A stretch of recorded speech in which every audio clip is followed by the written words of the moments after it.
Ẹ ṣé, orúkọ mi ni Mikael Àríyọ̀ tí gbogbo ayé mọ̀ sí Lanloyin. Àríyọ̀ tí gbogbo ayé mọ̀ sí Lanloyin tí mo jẹ́ gómìnà ẹgbẹ́ òṣèré ANTP nípínlẹ̀ Ọ̀yọ́.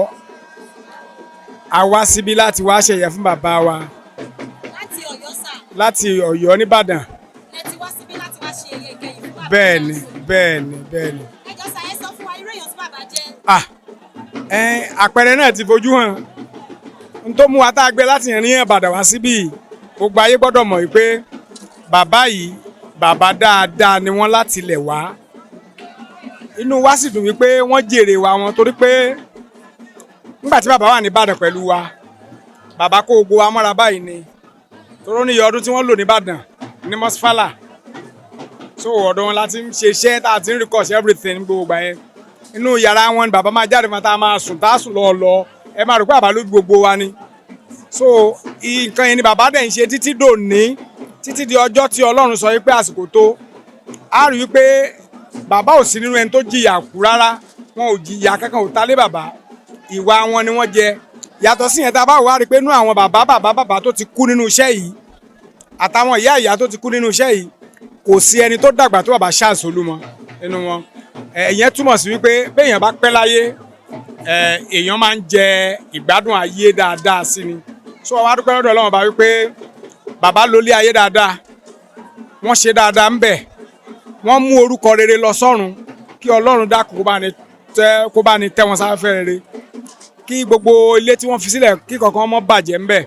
Àwa tá a jẹ́ ọmọ àtẹnubí gbogbo náà tá a gbàgbọ́ pé bàbá wa ni wọ́n ń gbà tó wà láyé, Ọlọ́run má jẹ́ káwa náà ò kánjú kú, Ọlọ́run jẹ́ gbogbo wa ó dàgbà. Ẹ ṣé, àmọ̀ràn tí mo ní fún gbogbo wa ni pé kò sẹ́ni tó mọ̀ gbà, kò sẹ́ni tó mọ ibi tí òun ó kù sí, kò sẹ́ni tó mọ̀ gbà náà, kò sẹ́ni tó mọ ọ̀rọ̀ tó wọ́n sọ kẹ́yìn, kò sẹ́ni tó mọ iṣẹ́ tó wọ́n ó ṣe gbẹ̀yìn. Ìdí nìyí tó fi jẹ́ pé gbogbo wa gbọ́dọ̀ mọ̀ ṣe dáadáa. Títí di ọjọ́ tí bàbá kú, bàbá ṣe dáadáa fáwọn ọmọ èèyàn ni.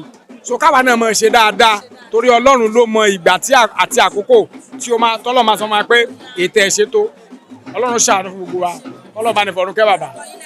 Orúkọ mi lẹ́ẹ̀kan sí ni Mikael Àríyọ̀ tí gbogbo ayé mọ̀ sí Lanloyin tí mo jẹ́ gómìnà ẹgbẹ́ òṣèré NTP nípínlẹ̀ Ọ̀yọ́. Bẹ́ẹ̀ ni sà.